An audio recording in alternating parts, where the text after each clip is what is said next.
Torno a parlare di due modelli molto interessanti prodotti da Sailor.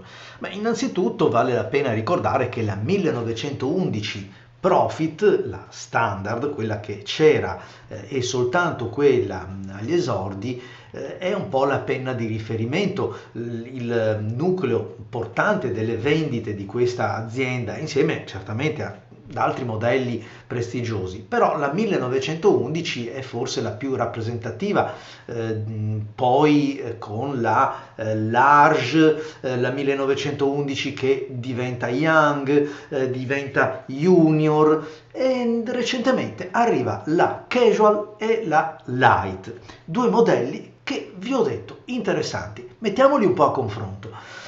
La prima differenza è senza dubbio il pennino, perché nella Light che stiamo per l'appunto vedendo è un pennino in oro a 14 carati, né più né meno del pennino che equipaggiava fino a un po' di tempo fa la 1911 Standard.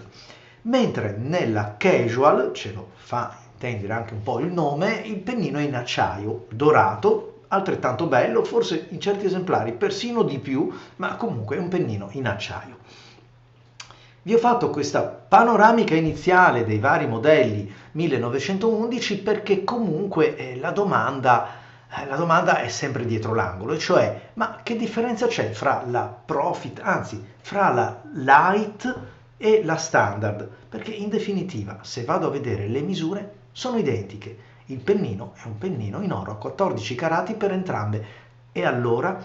Beh, allora qui bisogna affidarsi alle sensazioni, perché impugnare una standard rispetto ad una light conferisce quella sensazione di consistenza maggiore. Sembra di avere fra le mani una penna un po' più penna, una penna non voglio dire più robusta, ma un pochettino più di sostanza, eppure potrebbero essere delle semplici sensazioni. Ho provato a vedere se fosse la sezione diversa che caratterizza il fusto, l'impugnatura, però è difficile dare una spiegazione se non effettivamente affidarsi alle sensazioni che in ogni circostanza, e sono tante, nelle quali le ho messe una a fianco all'altra, hanno dato ragione in termini di importanza e di prestigio alla standard.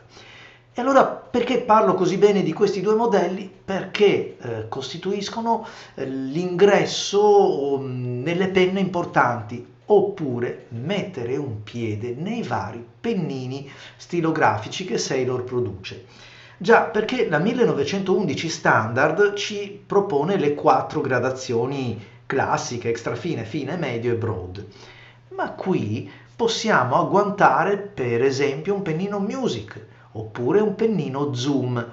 E allora diventa interessante mettere alla prova, per l'appunto come avete visto, dei pennini così anche particolari. È vero che prima di spendere centinaia di euro per un pennino Music sulla Sailor Pro Gear oppure sulla 1911 Large a 21 carati, e magari provo in questo modello più piccolo e se mi piace posso andare avanti, altrimenti vabbè, insomma, ho speso 90 euro, 100 euro a seconda dei due modelli, però ho avuto modo di saggiarlo e saggiarlo su una penna davvero ben realizzata. Già, perché non dimentichiamo che la finitura complessiva, l'assemblaggio, la componentistica di queste penne sono di tutto rilievo, sono molto vicine a quella standard, o comunque volevo dire rispecchiano lo standard Sailor. E anche in questo lasciatemi così dare la mia piccola, modesta nota di merito a questa azienda che produce penne molto costose, se andiamo a pensare alla Coop, alla King of Pen, ma soprattutto a quei pennini come gli Emperor, i Concord, che equipaggiano le penne, quelle più costose di Sailor, ma ci offre anche penne come la Junior o penne come per esempio la Fude o la Sailor Ace per esempio, che con una, due decine di euro ci mettono nelle condizioni di scrivere con qualcosa di ben realizzato, con un pennino ben fatto, compresa la ultima arrivata, la Okoro, che è una stilografica sui generis, perché avete visto che seguendo un po' l'ultima moda del momento è senza alimentatore, quindi è una penna ad intinzione, però comunque anche lì il pennino è un pennino fatto bene. Sulla Light c'è il pennino in oro a 14 carati e viene da domandarsi se sia lo stesso della standard. Sì, è lo stesso, però mi viene da dire non sempre. Allora qui entriamo un po' nelle osservazioni personali, quindi non c'è una base scientifica di quello che sto affermando, ma sulla base delle mie prove di diverse, posso dire quasi una decina comparata che ho avuto fra le mani, mi è sembrato che il pennino della Sailor Light sia leggermente, dico leggermente, più grezzo, un po' meno lavorato, meno rifinito. Ad esempio l'extra fine di questa Light con la quale sto scrivendo è un pennino leggermente più incline all'impuntatura, cosa che sulla standard mi capita meno che meno, cioè ancora meno sulla versione a 21 carati, dove c'è una maggior rifinitura, una maggiore attenzione, forse anche lecito attendersela, della punta dei rebbi. E allora significa che è un pennino che non va bene, che non funziona? No, assolutamente, è un pennino che funziona benissimo ed è molto indicativo di quello che è l'anima Sailor, pennini rigidi, pennini precisi, pennini che se sono guidati vanno a segno dove li vogliamo andare a mettere, forse ecco, c'è un meno a fianco al capitolo piacevolezza, perché un pochettino più di rotondità in questo extra fine, che poi potrebbe essere magari un caso a sé, potrebbe starci.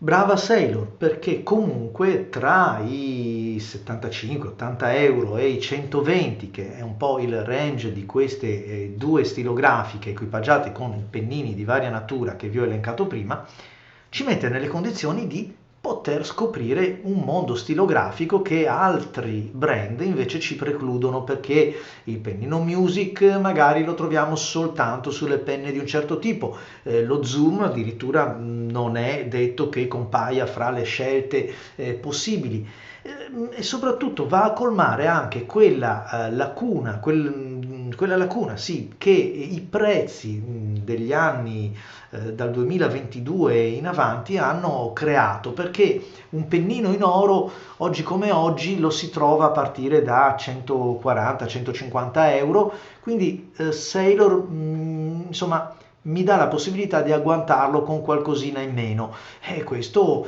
è assolutamente un plus che va tenuto in debita considerazione. Dall'altra parte, con 70-80 euro è difficile che mi porti a casa, guardando anche altre aziende, una penna così ben rifinita, una penna anche iconica se vogliamo, perché la standard 911 è proprio questa, senza dover mettere mano al portafogli e spendere qualcosa di più. Quindi bene, credo che tra l'altro abbiano anche fatto incetta di tutti quegli appassionati che magari non hanno voglia di spendere grandi cifre per la stilografica, ma sono invece attenti alla qualità della scrittura. Non dimentichiamolo, un pennino Sailor, un pennino assolutamente di qualità con 7 gradazioni disponibili.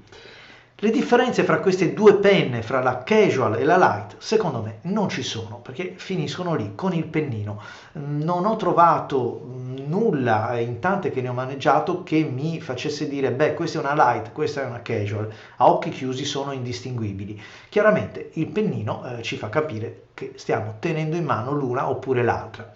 Semmai la differenza è proprio questa, cioè se valga la pena spendere quei 30-40 euro in più per afferrare un pennino in oro della Light, oppure accontentarsi di un pennino in acciaio della Casual.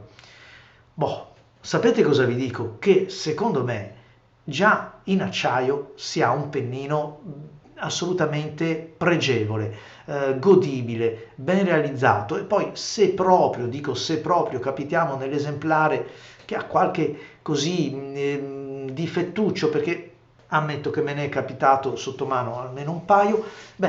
Chi è un pochettino più smaliziato può provare ad addolcirlo con una carta abrasiva leggerissima, o se no, visto che vi consiglio di acquistarlo dai nostri cari e veramente competenti rivenditori, ve la fate cambiare.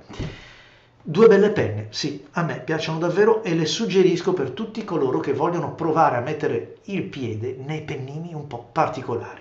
A voi tutti amici, grazie e vi ricordo che se acquisterete queste penne da Gold Pen, nella nota dell'ordine inserite che siete iscritti al canale di Marco Chiari e riceverete senza dubbio un omaggio.